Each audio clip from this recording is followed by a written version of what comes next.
네, 인천 초등생 살인 사건의 두 10대 소녀에게 1심 재판부가 법정 최고형을 내렸습니다. 재판부는 이들이 신체 부위를 얻으려 인간의 존엄성을 심각하게 훼손했다며 주범에게는 징역 20년을, 공범에게는 무기징역을 선고했습니다. 인천지법 연결합니다. 이소영 기자.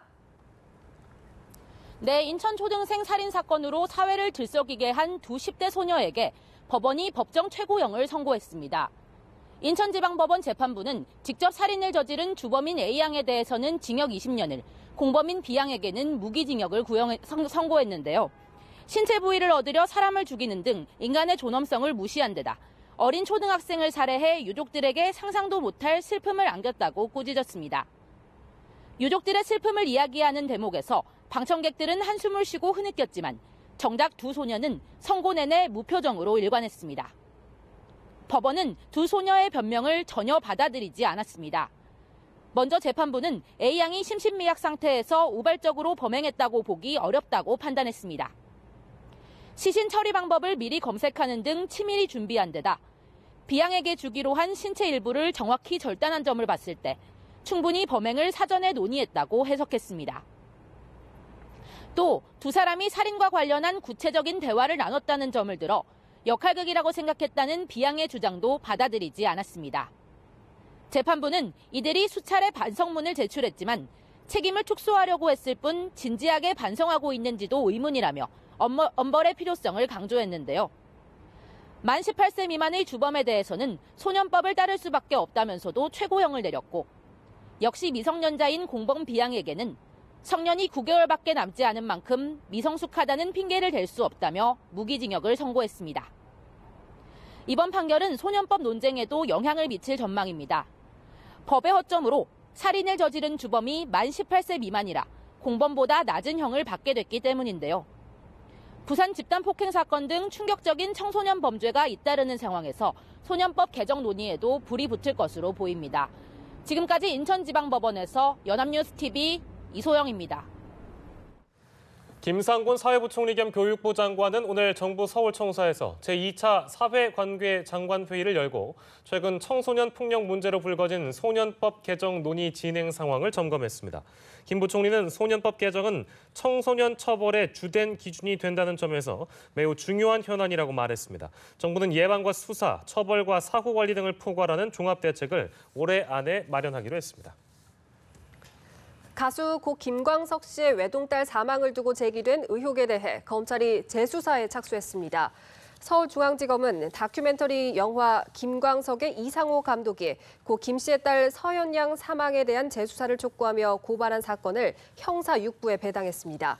검찰은 사건 관련자의 주소지를 고려해 관할 경찰서인 서울 중부경찰서가 수사하도록 지휘할 계획입니다.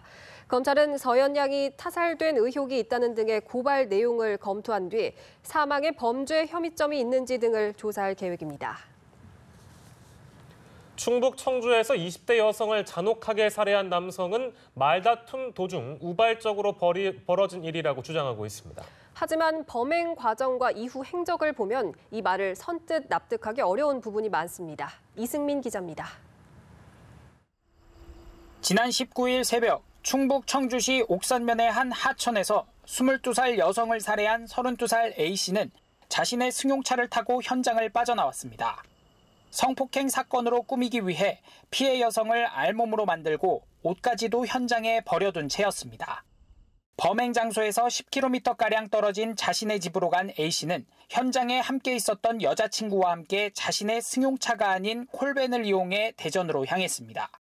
이어 이번에는 지인의 차를 빌려 타고 강원도 속초로 달아났습니다. 경찰 추적을 피하기 위해 차량을 바꿔가며 도주한 겁니다. 경찰은 범행 장소가 도심에서 멀리 떨어져 인적이 드문 하천 변인데다 살해 후 성폭행 사건으로 위장하려 한 사실과 치밀한 도주 과정까지 감안할 때 계획적 범행일 가능성이 높다고 보고 수사를 진행 중입니다. 경찰은 체포 당시 확보한 A씨와 여자친구의 스마트폰 저장 자료를 분석하고 있습니다.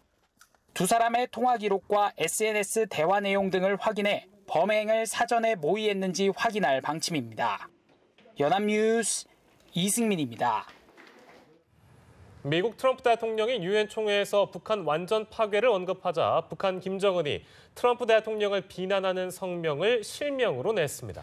김정은은 트럼프 대통령을 향해 막말을 퍼부으며 사상 최고 대응을 고려하고 있다고 위협했습니다. 이봉석 기자입니다. 북한 김정은 노동당 위원장이 도널드 트럼프 미국 대통령의 유엔 총회 연설에 반발해 자신의 국가직위인 국무위원장 명의로 성명을 발표했습니다. 북한의 최고 지도자가 국제사회를 향해 직접 성명을 발표한 것은 김정은 체제 출범 이후 처음 있는 일입니다. 김정은은 트럼프 대통령의 발언을 정신병적 광태라고 비난하면서 국제적으로 자신과 국가의 존재 자체를 부정하고 모욕했다고 주장했습니다. 트럼프는 한 나라의 무력을 틀어진 최고 통수권자로서 부적격하며 그는 분명 정치인이 아니라 불장난을 즐기는 불망나니 깡패임이 틀림없다. 특히 김정은은 트럼프 대통령을 겁먹은 개에 비유하기도 했으며 미치광이 등 입에 담기 힘든 험담도 쏟아냈습니다. 김정은은 또 사상 최고의 초강경 대응 조치 단행을 고려할 것, 망발에 대한 대가를 반드시 받아낼 것이라며 미국에 대한 도발을 강하게 시사했습니다. 뿐만 아니라 트럼프 대통령의 발언은 내가 선택한 길이 옳았으며 끝까지 가야 할 길임을 확증해 주었다며 핵미사일 고도화를 포기하지 않겠다는 입장을 드러냈습니다. 김정은 위원장이 직접 나선 것은 트럼프 대통령과 맞대응할 수 있는 강력한 그 군사적 지도자상을 부각시키면서 미국과 담판하겠다는 전략적 의도가 담긴 것으로 분석합니다. 김정은은 트럼프가 무엇을 생각했든 그 이상의 결과를 보게 될 것이라며 자신의 말이 빈말이 아님을 수차례 강조하기도 했습니다. 연합뉴스TV 이봉승입니다. 이런 가운데 유엔 총회 참석차 뉴욕에 체류 중인 북한의 리용호 외무상이 김정은 노동당 위원장의 초강경 대응 조치와 관련해서 태평양상에서 역대급 수소폭탄 시험 가능성을 직접 언급했습니다. 네, 도널드 트럼프 미국 대통령의 강경 발언을 빌미로 핵 무력 완성을 위한 또 한 차례 도발을 정당화하겠다는 의도로 풀이됩니다. 김중배 기자입니다. 국제사회의 공분에도 아랑곳 없이 북한은 또 한 차례 핵실험 도발 의사를 공개적으로 내비쳤습니다. 유엔 총회 참석차 뉴욕에 있는 리용호 외무상이 기자들에게 김정은 북한 노동당 위원장이 앞서 성명에서 밝힌 초강경 대응의 구체적 내용과 관련해 수소폭탄 시험을 언급하고 나선 겁니다. 역대급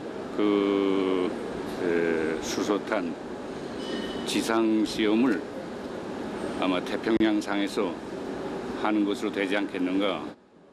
공식적인 입장 표명으로 비춰지지 않도록 김 위원장이 한 일은 잘 모른다고 단서를 달았지만 김 위원장의 최초 육성 성명에 이어 추가 도발의 명분을 쌓기 위해 고도로 계산된 발언일 가능성이 높아 보입니다. 북미 간의 말전쟁이 격화되면서 평화와 협상, 대화보다는 파괴와 도발의 악순환, 치킨 게임이 격화되는 모양새입니다.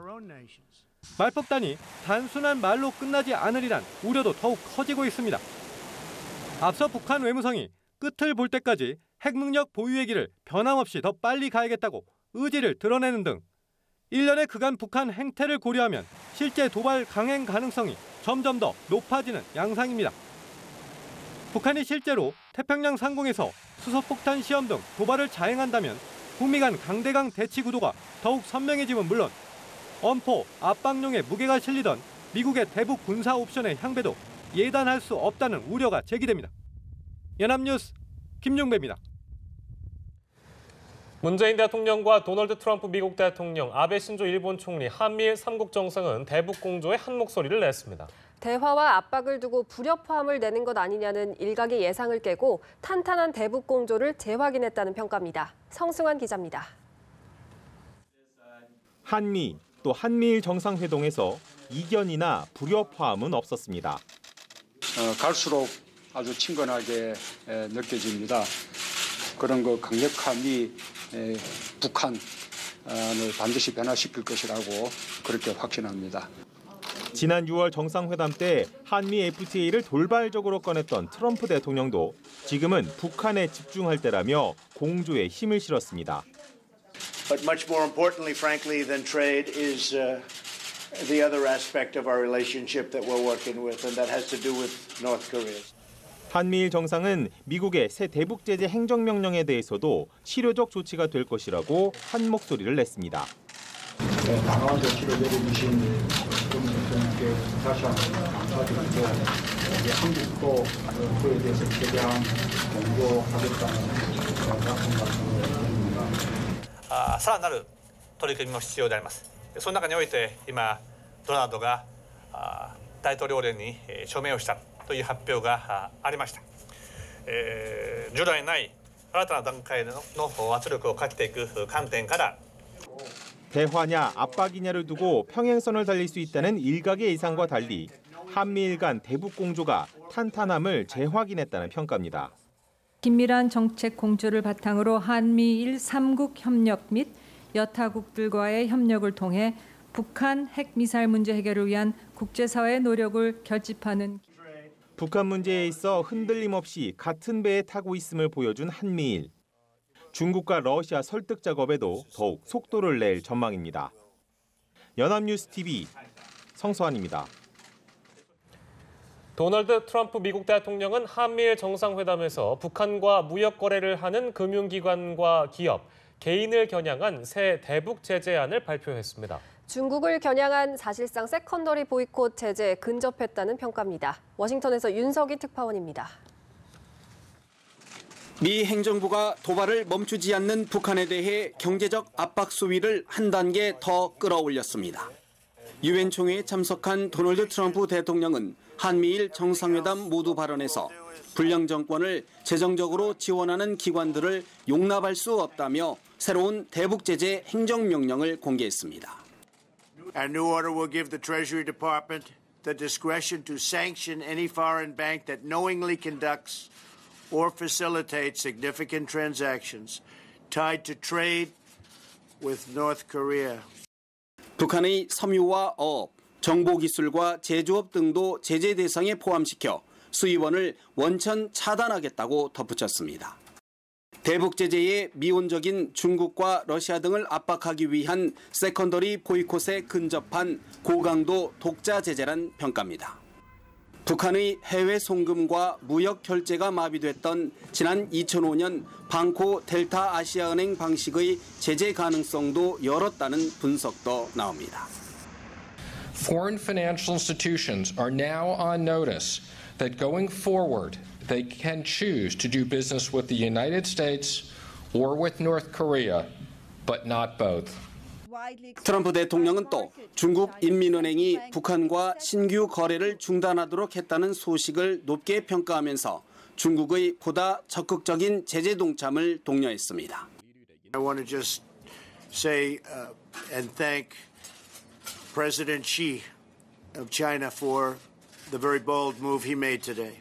That was a somewhat unexpected move and we appreciate it. 트럼프 대통령은 북한과 여전히 대화가 가능하냐는 취재진의 질문에 못할 게 뭐 있느냐며 협상의 여지도 남겼습니다. 워싱턴에서 연합뉴스TV 윤석입니다.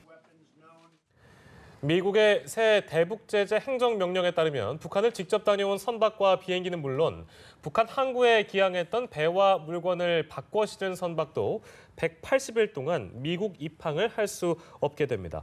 또 북한에 있는 항구와 공항, 육상 통관소를 소유하거나 운영하는 데 관련된 기관과 개인도 제재 대상에 포함됐습니다. 백악관은 성명에서 북한은 국제 무역을 해운 물류에 의존하고 있다고 설명했습니다.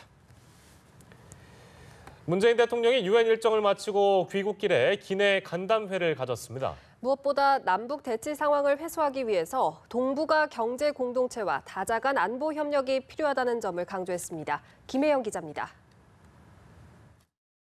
기내 간담회에서 문재인 대통령은 동북아 경제 공동체와 다자간 안보 협력체의 중요성을 부각했습니다. 문 대통령은 유럽연합 EU처럼 동북아 전체가 경제 공동체이자 다자 안보 협력체가 된다면 항구적인 평화 체제가 될 것이라고 말했습니다. 남북 대치로 동북아 전체가 대치되는 상황에서 벗어나기 위해서라도 이런 체제가 필요하다고 했습니다. 6자 회담이나 새로운 협상 틀을 뜻하느냐는 취재진의 질문엔 근원적인 해법을 찾는 데 여러 방법이 있을 것이라고 답했습니다. 3자와 4자, 6자 회담 등 어떤 형태의 대화도 모색될 수 있을 것이라며 대화의 틀을 국한하지 않음을 시사했습니다. 문 대통령은 다만 근본적 해법을 모색하는 것도 결국 북한이 도발을 중단해야 가능하다고 전제했습니다. 국제 공조가 잘 되고 있지만 지금은 한 목소리로 북한을 압박하는 것 외에 달리 다른 방법이 없다고 했습니다. 이 고비를 넘어서고 북한이 도발을 중단한다면 좀 더 근본적인 해법이 모색될 수 있을 것으로 기대했습니다. 문 대통령은 전임 대통령들과 달리 취임 첫 해 유엔 대비전에 나섰다는 점에도 의미를 부여했습니다. 북핵 문제 해결과 평창 동계올림픽 홍보를 위한 첫 유엔 총회 참석이 여러모로 성과가 있었다고 평가했습니다.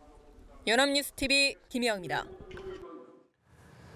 북한 김정은 위원장이 미국의 초강경 대응을 위협한 것에 대해 정치권은 일제히 규탄의 목소리를 냈습니다.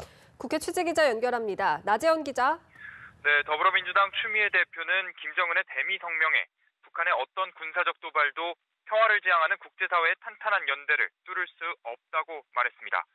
또 상황이 어려울 때일수록 평화적 해결이라는 원칙을 지켜야 한다는 점도 동시에 강조했습니다. 야당은 북한을 강력 규탄하며 정부 여당의 대북 제재 압박을 더욱 강화해야 한다고 주문했습니다. 자유한국당 정태욱 원내대변인은 김정은이 참으로 위험한 발언을 이어가고 있다면서 계속 미국을 무시했다가 어떻게 될지 고민하기를 바란다고 충고했습니다. 정부 여당을 향해서는 대북 정책에서 미국과 엇박자를 낼 것이 아니라 제대로 된 한미 공조를 토대로 한반도 안전을 지켜야 한다고 말했습니다. 국민의당도 북한의 위협은 북한 체제 유지에 전혀 도움이 되지 않을 것이라고 경고했고, 바른정당은 북한의 협박성 발언은 최악의 코너로 몰리고 있는 상황에서 뽑아든 상투적 전술 카드라고 주장했습니다. 예, 문재인 대통령의 첫 유엔 외교에 대한 정치권의 반응은 어떻습니까? 네, 민주당 추미애 대표는 문 대통령은 북핵 도발에 강력한 대응 의지를 천명하면서도 다자간 대화를 통한 평화적 해결의 필요성을 재차 강조했다고 말했습니다. 또 어떤 경우라도 한반도에서 다시 전쟁이 일어나선 안 된다는 것이 문재인 정부의 확고한 의지라고 했습니다. 반면 야당은 비판의 목소리를 높였습니다. 한국당 정우택 원내대표는 뉴욕타임스가 미일 정상으로부터 문 대통령이 이상한 사람으로 취급당할 가능성이 크다고 보도했다면서 제재 압박을 가하는 국제사회의 현실에서 문 대통령만 다른 길을 가고 있다고 주장했습니다. 바른정당 김세연 정책위의장도 문 대통령 유엔 기조연설에 대해 제재 압박을 하겠다는 건지 대화를 통해 평화적으로 해결하겠다는 건지 이해할 수 없는 연설이었다고 혹평했습니다. 국민의당은 문 대통령이 국제사회 대북공조 강화를 위한 외교의 폭을 넓힌 것에 대해 긍정적으로 평가한다면서도 한반도 평화 당사자로서 적절한 연설이었는지는 아쉬움이 남는다고 논평했습니다. 지금까지 국회에서 전해드렸습니다.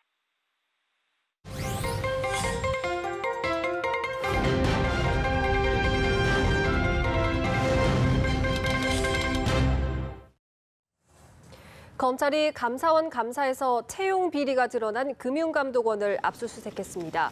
서울 남부지검 형사 6부는 오늘 오전 금감원 총무부와 감찰실, 관계자 사무실과 자택 등의 수사관을 보내고 컴퓨터 하드디스크와 관련 문건들을 확보 중인 것으로 알려졌습니다. 서태종 수석 부원장과 이병삼 부원장보, 그리고 국장급 인사 이모 씨 등 금감원 고위 간부 3명은 지난해 신입 직원 채용 과정에서 금융지주 회장의 청탁을 받고 기준 등을 바꿔서 국책은행 간부 아들 A 씨를 합격시킨 혐의를 받고 있습니다. 고용노동부가 파리바게트에 대해 가맹점의 제빵사를 모두 본사가 직접 고용해야 한다고 결론을 내렸습니다. 파리바게트는 업계 현실을 고려하지 않은 결정이라고 반발하며 법적 대응을 검토하고 있습니다. 김동욱 기자입니다. 가맹점 제빵사를 직접 고용하라는 고용부의 시정 명령을 놓고 파리바게트 측이 대책 마련에 고심하고 있습니다. 제빵사는 협력업체가 가맹점주와 계약해서 파견하는데 업무 지시를 하는 파리바게트가 실질적인 고용주라는 것이 고용부의 판단입니다. 파리바게트는 프랜차이즈 산업의 특성을 고려하지 않은 결정이라며 당혹감을 감추지 못하고 있습니다. 파리바게트가 제빵사 5,300명을 직접 고용할 경우 한 해 영업이익에 육박하는 600억 원의 인건비 폭탄이 불가피한 상황입니다. 인건비 상승은 곧 소비자 가격 인상이나 가맹점의 수익성 악화로 이어질 수 있습니다. 게다가 제빵사를 가맹점에 파견한 11개 협력업체는 하루아침에 문을 닫아야 합니다. 본사가 제빵사를 직접 고용해도 불법 파견 논쟁이 사라지는 것은 아닙니다. 가맹점에 본사 직원이 파견 나와 있는 것과 같아 가맹점주 부담이 가중되고 점주가 업무 지시를 하면 불법 파견이 되는 셈이기 때문입니다. 베이커리 프랜차이즈 업계는 지금의 고용 구조 자체가 문제라고 보기는 어렵다는 입장입니다. 빵은 종류도 많고 빵마다 만드는 방법이 다 다르고요. 굉장히 숙련된 기술자가 할 수 있는 일이어서요. 업계는 파리바게뜨의 경우 부당한 업무 지시가 문제가 된 것이라고 선을 그으면서도 고용부의 근로감독 대상이 확대될까 촉각을 세우고 있습니다. 파리바게뜨는 당장 5,300명 직접 고용은 힘들고 과태료 530억 원을 내도 문제 해결이 되지 않는 만큼 법적 대응에 나설 것으로 보여 제빵사 직접 고용 논란은 법리 논쟁으로 비화할 전망입니다. 연합뉴스TV 김동욱입니다. 앞으로 1년 미만 일한 근로자도 최대 12일 동안 유급 휴가를 쓸 수 있을 것으로 보입니다. 국회가 이 같은 법안 개정을 추진 중인데요. 법정 연차도 다 쓰지 못하는 직장 문화부터 바꿔야 한다는 지적이 나옵니다. 박수주 기자입니다. 국회가 신입사원도 첫 해 유급으로 12일을 쉬는 방안을 추진 중입니다. 현행 근로기준법에 따르면 근로연수가 1년 미만인 근로자는 한 달을 개근하면 1일씩 휴가가 주어집니다.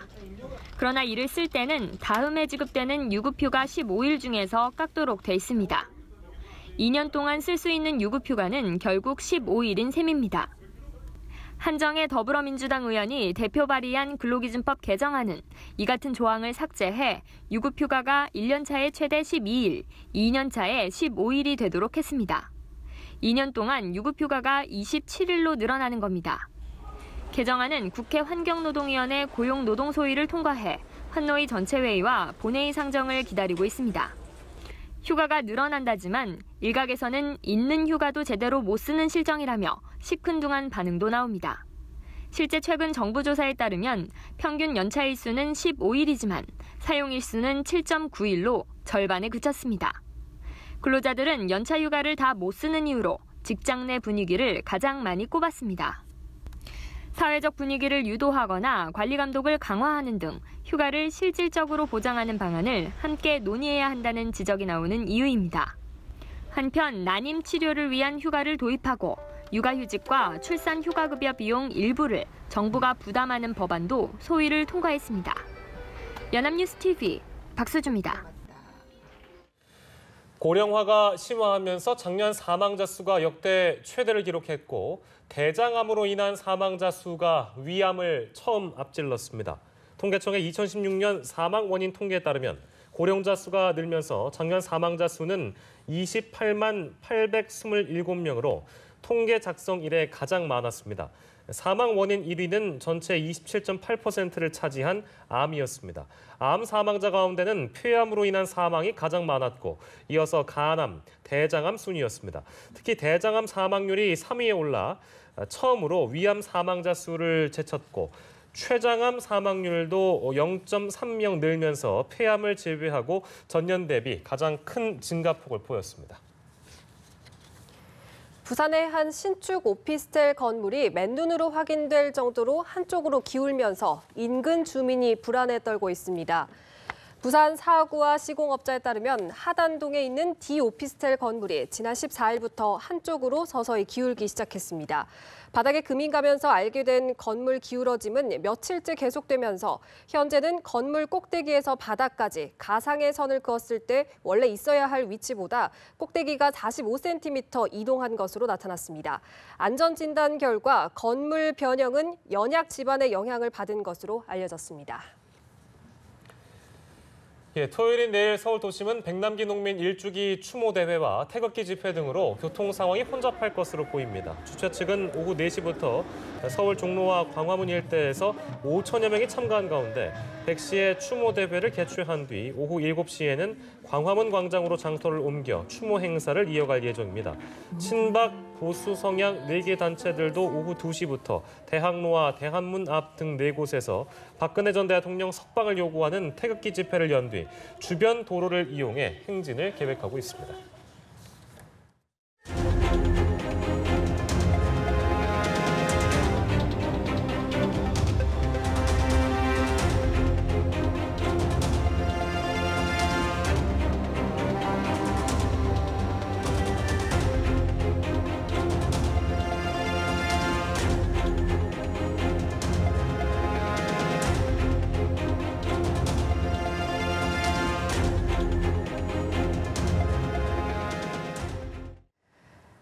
국제뉴스입니다. 카리브해를 강타한 초강력 허리케인 마리아가 도미니카 공화국 북부를 지나면서 곧 카리브해를 통과할 것으로 보입니다. 1932년 이후 85년 만에 가장 강력한 허리케인으로 상륙한 마리아로 인해 푸에르토리코에서는 전력시설이 100% 파괴돼 섬 전체가 정전됐습니다. 카리브해 섬나라 곳곳에서 지금까지 10명이 사망했고 폭우로 홍수가 난 곳이 많아서 인명피해는 더 늘어날 전망입니다.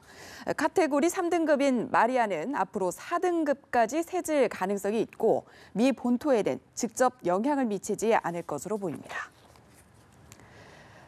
페이스북 최고 경영자인 마크 저커버그가 한 매체와의 인터뷰에서 정부와 함께 일할 수 있다고 말했습니다. 그동안 꾸준히 제기되어 온 대통령 출마설에 대해서는 부인했지만 야권의 차기 대선 주자로 꼽혀온 그가 정치적 야망을 내비쳤다는 평가가 나옵니다. 조성혜 기자입니다. 미국 대통령 출마설이 꾸준히 제기돼 온 마크 저커버그 페이스북 최고 경영자. 둘째 딸이 태어난 뒤 육아휴직 중인 그는 최근 블룸버그 통신과의 인터뷰에서 정부에서 기술이나 과학과 관련된 일시적인 역할을 할 수도 있을 것으로 생각한다고 말했습니다. 블룸버그 통신은 저커버그는 여전히 대통령 출마설에 대해 부인했지만 기술 인프라 향상 등 정부 관련 일을 할 수 있을 것이라고 말했다고 전했습니다. 한 IT 전문 매체는 저커버그의 이번 발언이 일종의 자문력을 말하는 것으로 보이긴 하지만 그의 정치적 야망을 보여준 것이라고 해석했습니다. 저커버그는 올 초에도 미국 전역을 돌며 다양한 사람들의 생각을 들어볼 것이라는 새해 소망을 밝히며 대선 출마설이 제기됐지만 이를 부인한 바 있습니다. 저커버그는 실리콘밸리에서도 정치적 사안에 대해 거침없는 입장을 밝히는 등 그동안 정치에 꾸준히 관심을 보이며 대중의 주목을 받았습니다. 지난해에는 저커버그가 회사 통제력을 유지한 상태에서 정부 직책을 맡는 방안을 놓고 페이스북 고위 관계자들과 내부적으로 논의한 내용이 공개되기도 했습니다. 미 일간 워싱턴 포스트는 최근 토크쇼의 여왕 오프라 윈프리와 함께 저커버그를 민주당의 차기 대권 잠룡 15명 중 한 명으로 꼽은 바 있습니다. 연합뉴스 TV 조성혜입니다. 프랑스 정부가 한반도 안전이 보장되지 않는 한 내년 평창 동계올림픽에 불참할 뜻을 밝혔다고 AFP 통신은 보도했습니다. 로라 프레셀 스포츠 장관은 라디오 방송 인터뷰에서 프랑스 팀을 위험에 빠뜨릴 수 없다며 이같이 밝혔습니다. 프레셀 장관은 북한의 핵무기 개발 상황이 악화된 만큼 안전을 확신할 수 없는 한 프랑스 팀은 출전하지 않을 거라고 설명했습니다. 뉴스워치 1부 마치겠습니다. 잠시 후 2부에서 뵙겠습니다.